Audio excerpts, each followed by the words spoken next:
Okay, so let's go over some of this stuff here. So let's say we've got, let's look at 191. So for starters, do we got any questions on it?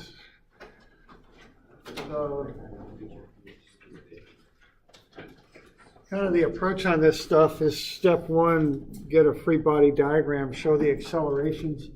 I like to get stuff kind of lined up in the directions I'm going to sum forces and find accelerations. And then step two is just plug into F equals ma with the forces and weights on the left and the statics part of the equation and the masses and accelerations on the right with the dynamics part of the equation. And I like to get the proper signs on everything, okay? So, we all right with this one? We got any questions on this?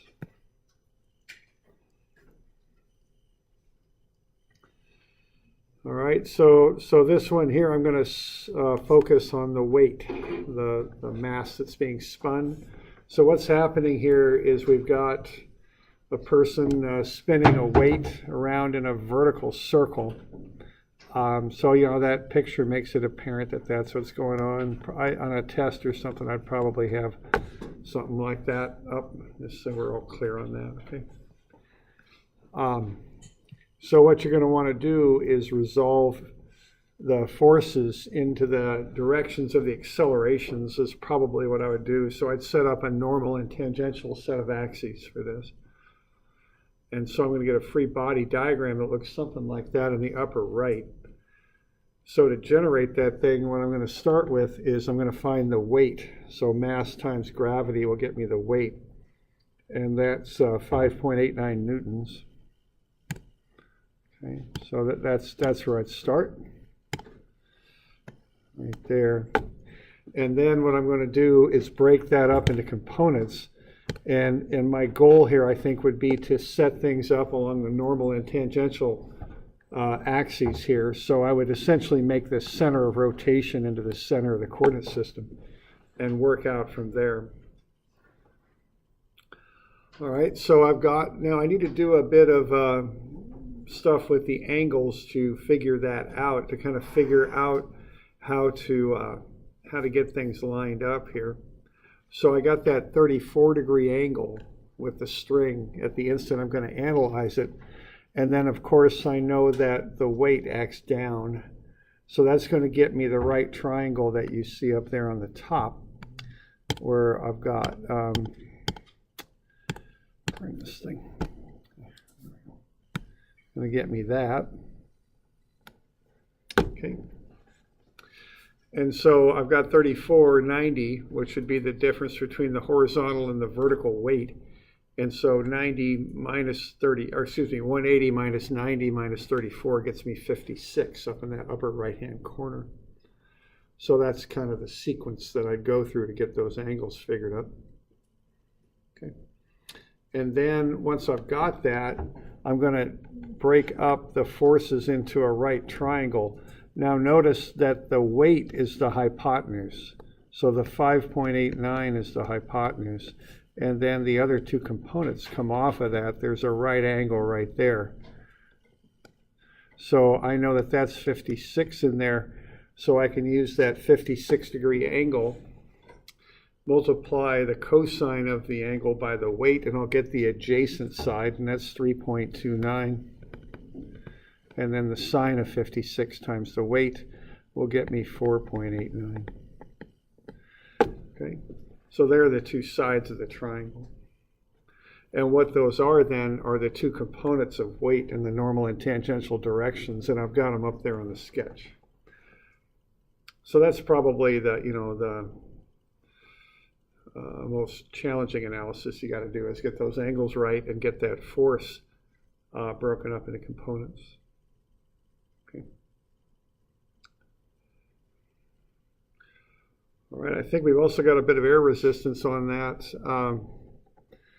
Can't remember how much that is. I think it's 0.41 or 0.43 or something. I can't remember. What is it? 0.41. Okay. So the 0.41 resists the motion. As that weight goes clockwise, the 0.41 is in the tangential direction, pointing in the opposite direction. And then you've got the couple other things here, a few other things. You got the unknown tension pulling in. You're going to have to find the normal acceleration. Now to do that, you're going to take the radius, which is the length of the string, times the angular speed, and get velocity. And from there you can calculate the normal acceleration at 11.84 meters per second squared. Now that'll be inwards towards the center. That's the way that the normal acceleration acts. Okay. So what we get into with this is a fair amount of just number crunching to get that sketch drawn. That's really the important thing to do, is get that sketch drawn. So in the normal direction, we got the tension pulling the ball or the weight inward. We got the normal acceleration, and we got a little bit of a component of the weight that acts in that direction. In the tangential direction, we got another component of the weight, the tangential acceleration, and then the air resistance. Okay. So we want to get all that stuff set up.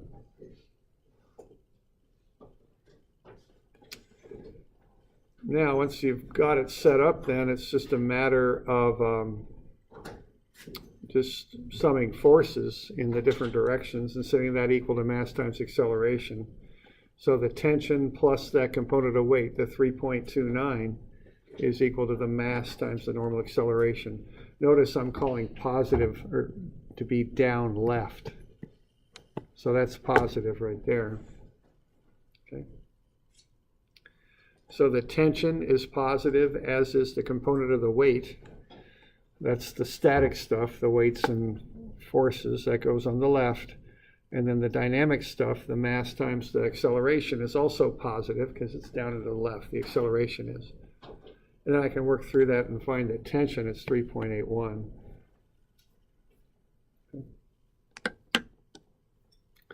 And then you can go through a similar process in the tangential direction. And on this, you have all the forces. What you'll find is the tangential acceleration, the change in speed. And that comes out to be 7.47 meters per second squared.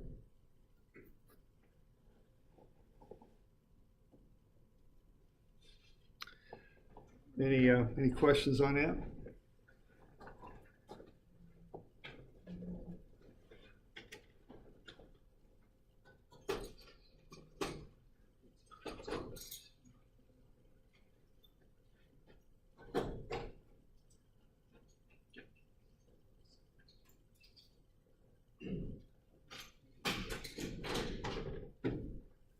What was that sum of FT? Sum of FT? Well, the sum of FT is just it's the sum of forces in the tangential direction. And its purpose is to find the tangential acceleration. So I'm just looking at the diagram there and adding up the forces in the tangential direction to get to the tangential acceleration. Okay. The sum of forces in the y. Sum of forces in the y? Yeah, I'm not using x and y. I mean, I'm using normal and tangential. And I could call it y prime, I guess. It's not straight vertical y, though. It's angled. Okay.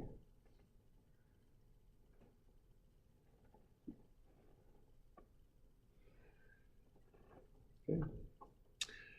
And that's kind of the standard way to do this, and when and the thing about this curved stuff is I very often think about setting up normal and tangential axes. Maybe not always. It's always dependent on what you've got in front of you and what you have to work through. But this one, it lends itself very much to normal tangential axes. So the tension, the tangential acceleration, the normal acceleration, and all in that direction. The only thing you have to, and also the air resistance. So the only trick you have to do on this is getting the weight broken up into normal and tangential components. Yeah, question? So when you ask for the rate at which the speed of the mass is changing, that would be tangential acceleration. But then if it's the rate of change of velocity, is that? I use those terms pretty much equivalently. speed or velocity in this case. So rate of change of velocity or speed would be the same thing, tangential acceleration. The wording always gets a little tricky on that stuff. When I think of rate of change of velocity or speed, I always think about a car and looking at my speedometer and the needle moving. That's what I think about. Now acceleration, you can have acceleration if you're on a curve that means without your speedometer changing if you're in a car. Simply the fact you're going around a curve means you have an acceleration inward. But that doesn't change the magnitude of the velocity or the speed. Okay. Changes the direction of it, not the magnitude. Okay. Other questions on that? Okay. All right. Okay, the next one's one of these car on the ramp kind of things. So, again, do we have any questions on this one particularly?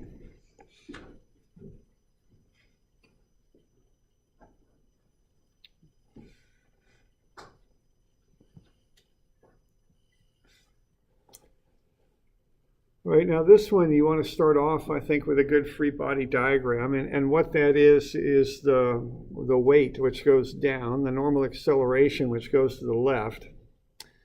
And then a couple other things here. The road force. Now I called that the force of the road because I've already got a normal acceleration. That's often called the normal force, being normal to the road. But we already got a normal axis specified on account of the fact the car is going in a circle there. So I didn't want to use that subscript twice and have it point different directions. So I call that F road. And then that's normal to the road. And then parallel to the road is the friction, but I just expressed that as mu times the force of the road, so 0.8 F road.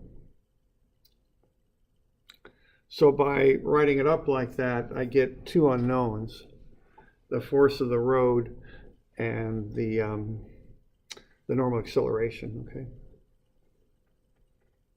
So there's a couple things going on here. By doing that, I realize I've just got the two unknowns, and I can work through that because I've got two equations. You know, this is a two-dimensional vector equation as we're looking at it. The other thing here is that if you want to know the velocity, you find the normal acceleration. Okay, that's a very common linkage to make. To find velocity, find the normal acceleration, or perhaps vice versa. Okay. So those things are always connected, normal acceleration and velocity. All right, now the choice of the axes you use on this is kind of important. You have two unknowns, F road and normal acceleration. But notice that F road is in there twice. It's the straight up force of the road, but it's also the friction.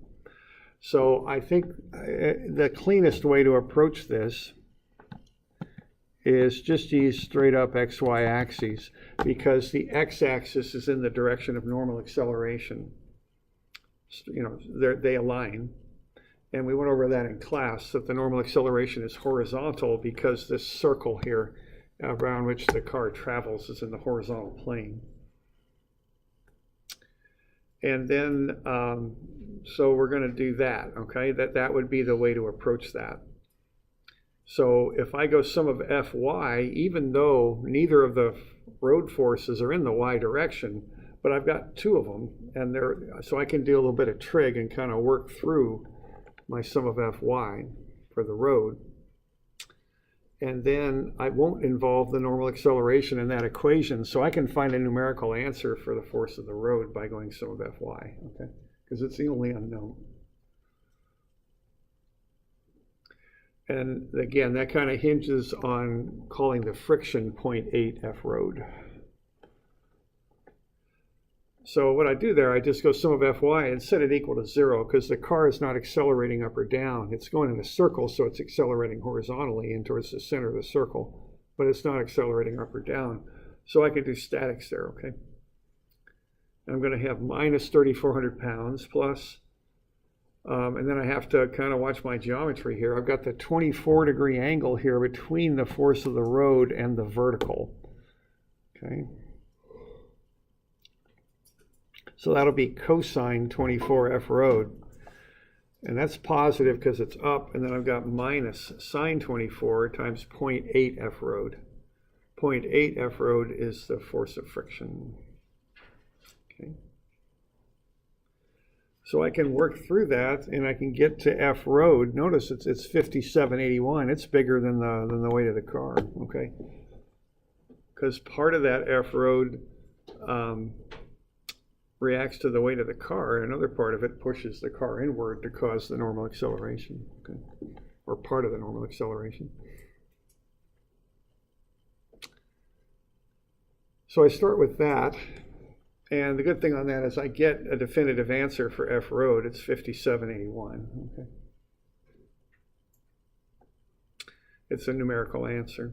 And then I can go sum of Fx is max, and I can work through that, and from that I can find the normal acceleration. It's 62.3 feet per second squared. Okay.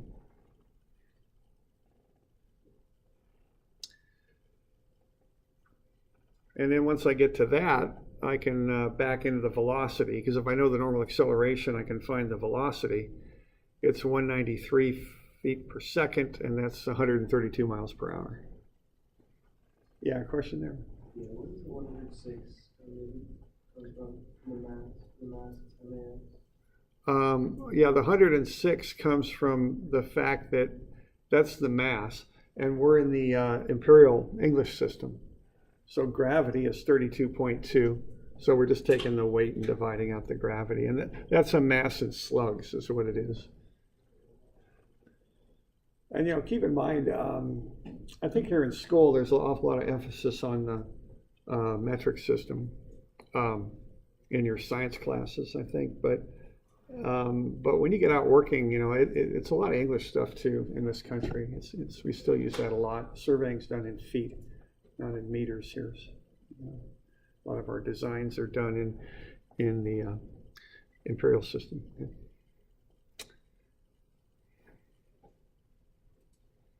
All right, so the same sort of thing. We got to get a free body diagram generated. Once we have it generated, we run the force equations at it.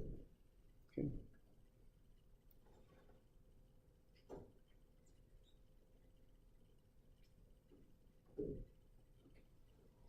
So we're doing all right with that? Any questions with it?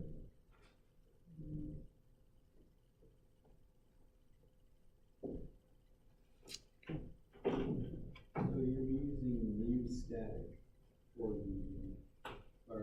you're using mu static Right. friction, static friction. Yeah. Is the car not moving in a circle? Right, yeah, that's a good question. We are using the static friction because the car is not sliding up the ramp. So in the view in which we're looking at it, it's not moving in that direction. Okay. That's why that's static friction. Obviously the car is moving, but it's coming out of the page towards us. So in the view we're looking at it in, we use static. Yeah, right. It is. Yeah, right. Yeah, correct. Yeah.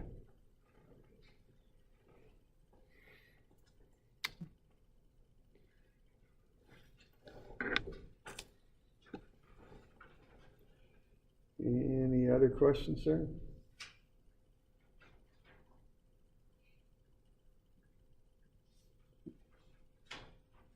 Okay.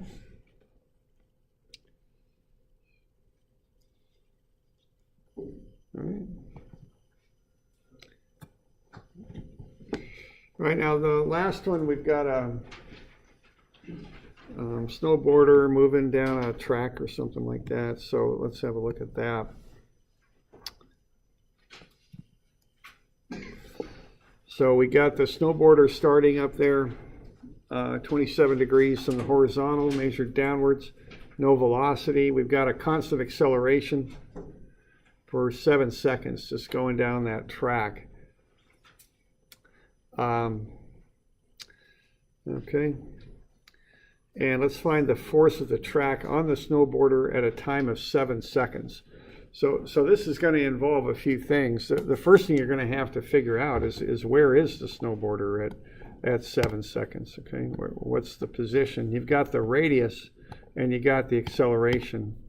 So what you'd want to do then would be to figure out the position.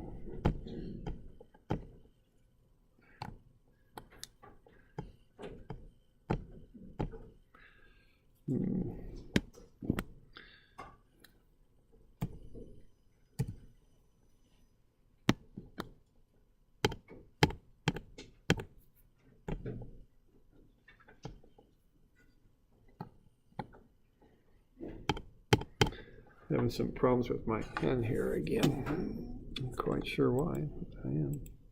Let's try that. No.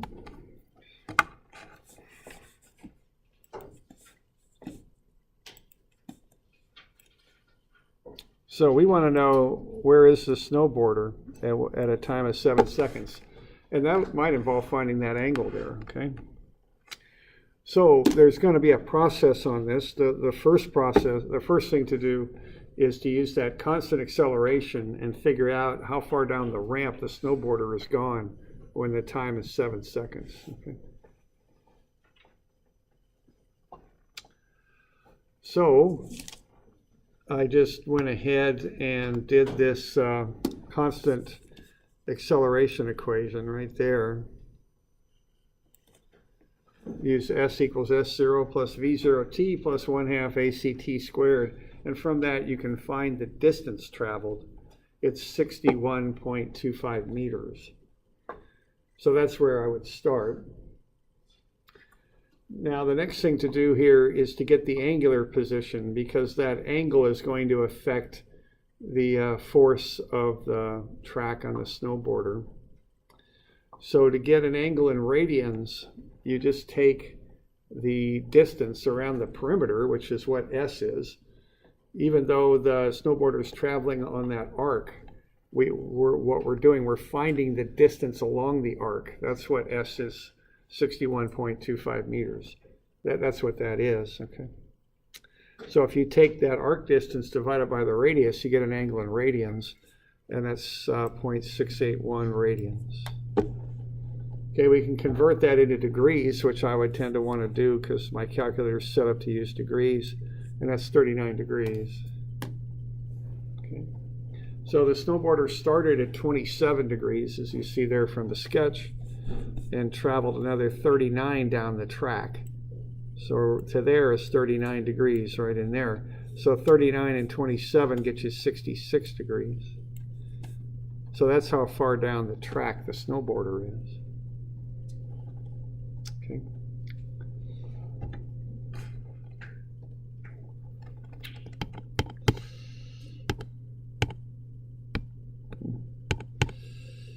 What's up with this? So, okay, so what's going on here is we've got a horizontal.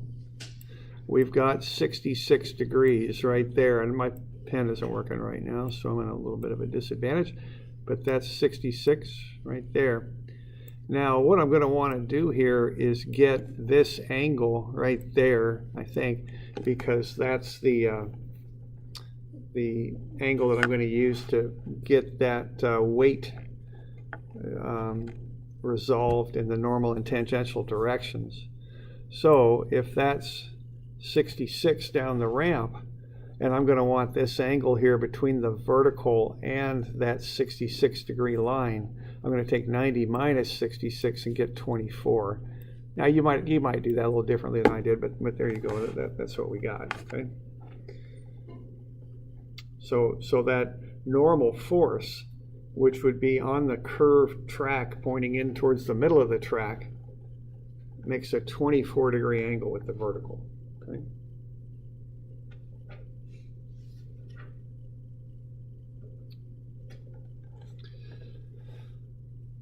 So that's kind of a force diagram thing going on there. I've got the 70 kilogram snowboarder. I've got that converted into a weight. 687 newtons, and I know that 687 newtons makes a 24-degree angle with the normal force. Now I want to get accelerations figured up there too, so I'm going to find V is V0 plus AT. I know that A is constant at 2.5, and I know that time of travel is 7 seconds. So I can find the velocity at 17.5 meters per second. So I can take V squared over R and get the normal acceleration. It's 3.4 meters per second squared. Okay. So once again, we're seeing that you find the velocity to get to the normal acceleration. So the velocity and normal acceleration are always linked. Okay. So once you got all that stuff figured up, now you can get the free body diagram. So the free body diagram has the normal force of the track on the snowboarder, it has the normal acceleration, and it has the weight going down. So it's just a matter of going sum of Fn is MAN and getting everything kind of resolved. Remember the static stuff on the left with its proper sign, and the dynamic stuff on the right with its proper sign. Okay, so you got to look at which way the forces and accelerations are pointing to get the proper signs.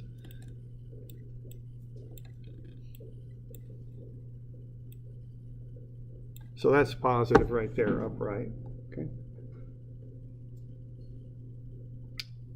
And then you can work through that, and you can find the normal acceleration. The normal force. It's 866.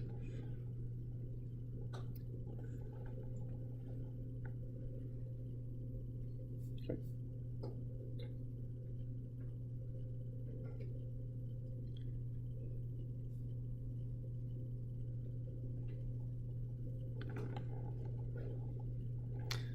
So we got any questions on that? Doing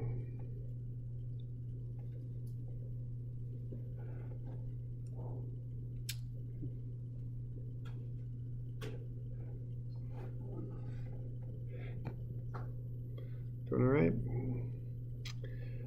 So that stuff will be due Tuesday, okay?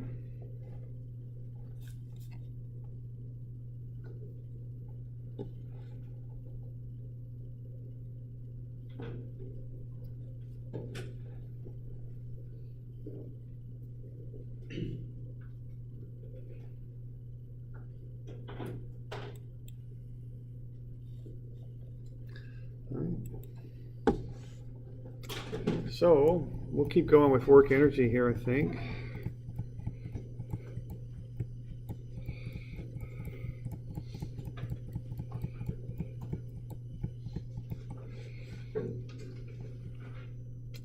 So work is force times distance. The force and the distance should be aligned. You know, they should be on the same in the same direction.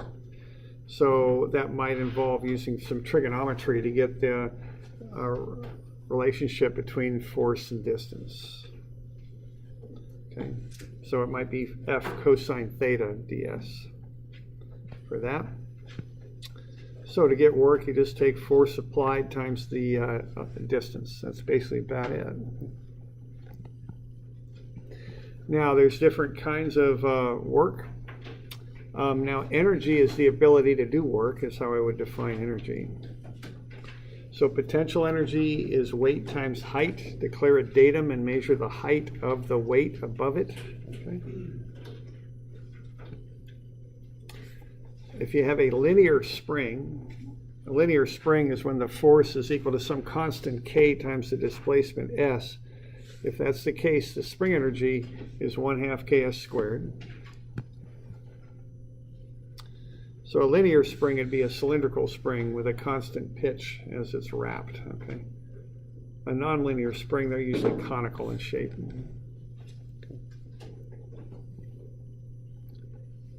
And then kinetic energy is 1/2 mv squared. So those are the different forms of energy. We went through a couple examples. We went through one where we had a nonlinear spring, so we had to integrate it. Okay. So the work was 0 to s. The force was ks squared, so we integrated ks squared ds for the first one there. And then we also looked at just pushing a block, and we had to sum up the forces in the direction of motion. So we had to use cosine 20 times 90 to get that force. We also had to do a little bit of work there to get that normal force to find the friction.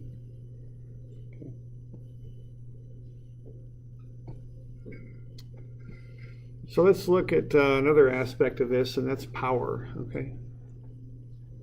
Now, power is the ability to get work done quickly.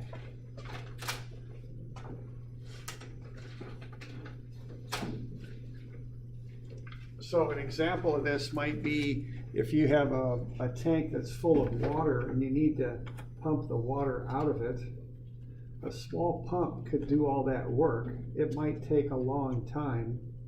If you get a big pump, you could pump it out quicker, more quickly. Okay, so the idea there is both pumps would be doing the same amount of work by lifting the water out of the tank. It's just a bigger, more powerful pump could do the work more quickly. So that's the definition of power, the ability to do work quickly. I'm on page 400 is where I'm at. All right, now we got a bit of stuff here with units. Okay, so power is the change in work over the change in time. Now the two units that are used for power, the one that the metric one kind of makes sense. It's just a Newton meter per second. Okay, and that's really all that is. Okay, Newton meter is also called a joule, so it's a joule per second. Now in the Imperial English system, it's a little different. It's actually a horsepower, which is 550 foot-pounds per second, which I think is 33,000 foot-pounds per minute, if I remember right. Okay. And the relationship between them is a horsepower is 746 watts, basically. A horsepower is also 0.746 kilowatts. So that's a horsepower. Now the horsepower actually is the power of a horse. Okay, it goes back to that, and that's kind of, I think why I like imperial units. They kind of have some history to them and such.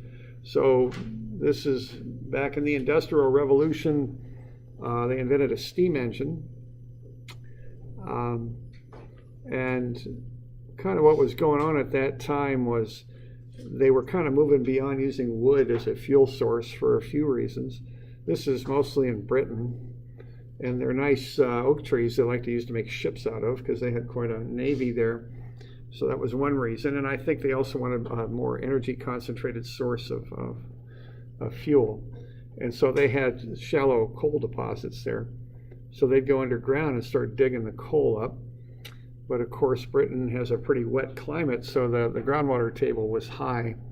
So these mines would have water seep into them. So they had to get the water out. And so they used the tractor of the time, which was a draft horse, okay? And they just pull the water up out of the mines, and that's how they get rid of it.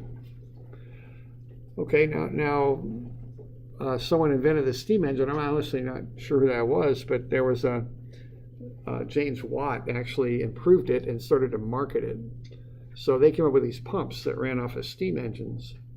And what they wanted to do was to sell these things, of course. So they'd go around to the miners and they'd say, okay, here's your horse. Now, Watt actually calculated what a horse could do. And a good draft horse at that time, there's a little bit more to this than just this, but the basic idea was a good draft horse could lift 1,000 pounds of water 33 feet in a minute. See, and that's the power. So 33,000 foot-pounds per minute. Okay. Actually, it was 22,000 foot-pounds per minute, but Watt, being an engineer, threw a safety factor in there. You could tell he was on the engineering side of the operation, not really the marketing side, because he kind of was conservative about what these things could do. So he went to 33,000 foot-pounds per minute for what a horse could do. Well, horses aren't free, right? You gotta have a barn for the horse, you gotta feed the horse, you gotta take care of the horse, and that all costs money. So the pitch now was, okay, you get this steam engine and it's cheaper than having this big old horse, was kind of the idea. Okay, that was basically how those things got sold. So horsepower actually is what a horse can do. So if you have old Corvette with 327 horsepower. You actually do have 327 horses under the hood. I mean, that's actually how that works. All right, so that's power, work over time. Now, efficiency is what you put out divided by what you put in. So it's either power or energy output over input. So if you have 90% efficiency, that means for every 100 joules you put into your motor or device or whatever it is, you get 90 out. Okay. So this can get you to some pretty basic calculations that you run into in engineering. I've done some of this when I've done pumping and things. You know, you get involved with this stuff a little bit. So let's look at a simple example there on 410. Let's say we're just going to pull this object across the floor, and we're going to use a motor to do it with. And we pull the 500-pound weight 8 feet in 4 seconds. We've got the coefficient of friction at 0.2, and we've got the efficiency at 90%. Let's find the power expended and the power delivered to the motor. Okay. Now we're assuming this block is already moving. We're not having to start it up or accelerate it or anything. We're just keeping it moving. And actually, you'll see the power, typically when you start up equipment, pumps and things like that, you get a spike in the power required because you got to start things moving and accelerating and all that. Once they start moving, it doesn't require as much. So we're just looking at keeping it moving. Okay. So what we're going to want to do is find the work that is required, which would be the force over the times the distance. And then it's going to move that far in 4 seconds, so we're going to divide out the time. And that's how we'll come up with the power. Okay. So what are we going to do there? We're going to take force times distance. Now we need to find the friction there, and I've got that calculation done for you. It's kind of written down there at the bottom. The normal force is 500 pounds, so multiply that by 0.2, it's 100 pounds. So what we got going on here is we are exerting 100 pounds to keep this thing moving over 8 feet, because we're moving at 8 feet. So the work done is 800 foot-pounds. Okay.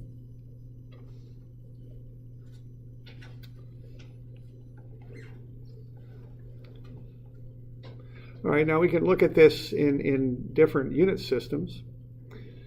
So what we would do next would be to find the power. So you take the work that was done, the 800 foot-pounds, you divide it by the time in which that occurred. So that's 200 foot-pounds per second.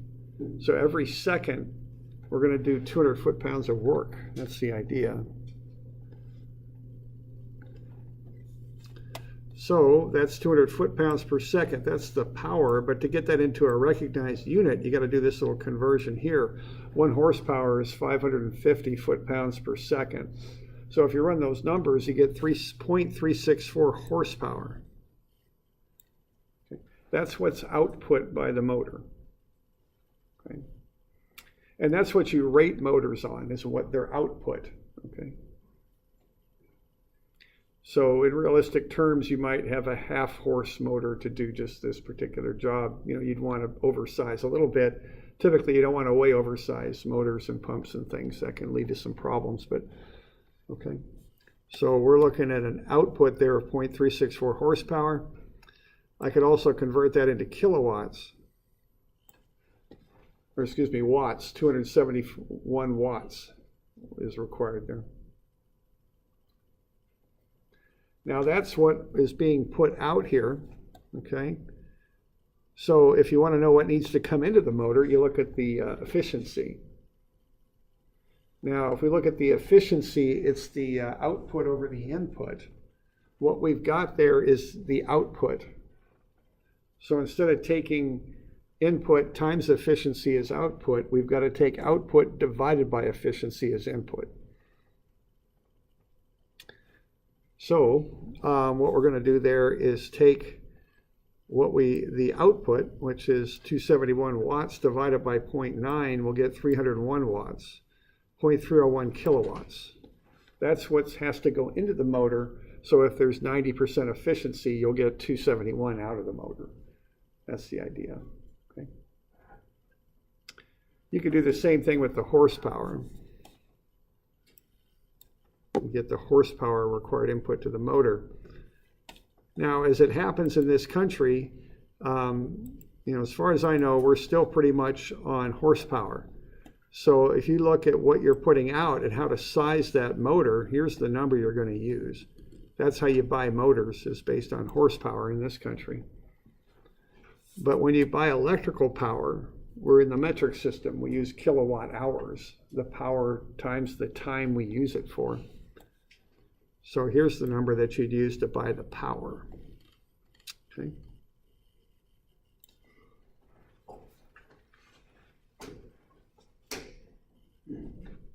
Yeah, question there. Will a problem usually specify what units it wants it in, or do you want us to usually give both?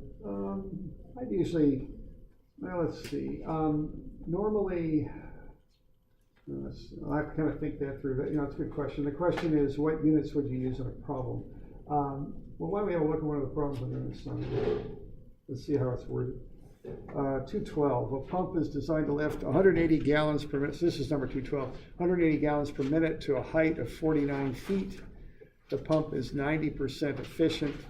Find the horsepower output by the pump and the kilowatt of power input to the pump. So there I spec'd out the units. The normal thing to do there is I would just use the system of units you're given the information in. The one difference, though, is in this country, we buy our electricity on the metric system, but we size motors and horsepower. So I guess general rule of thumb is stay with the units you're given and stick with that. Do keep in mind, though, that in this country, we buy our power in kilowatt hours is what we do. Okay.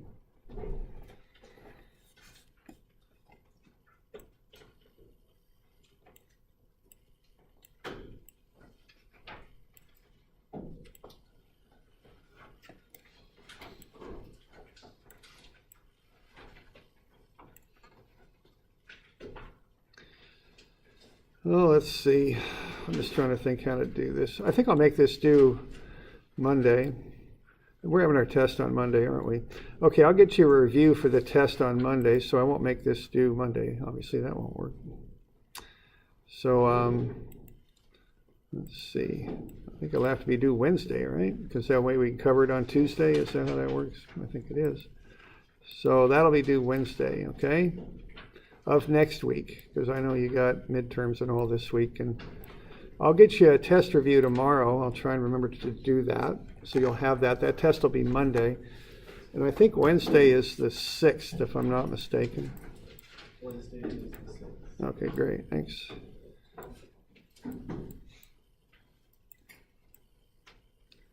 All right, and then there's that other two problems that I gave you. They'll be due on Wednesday also. That's 201 and 202. Okay. It's 212 in the packet. Yeah, it is. It's down there at the bottom of page 10.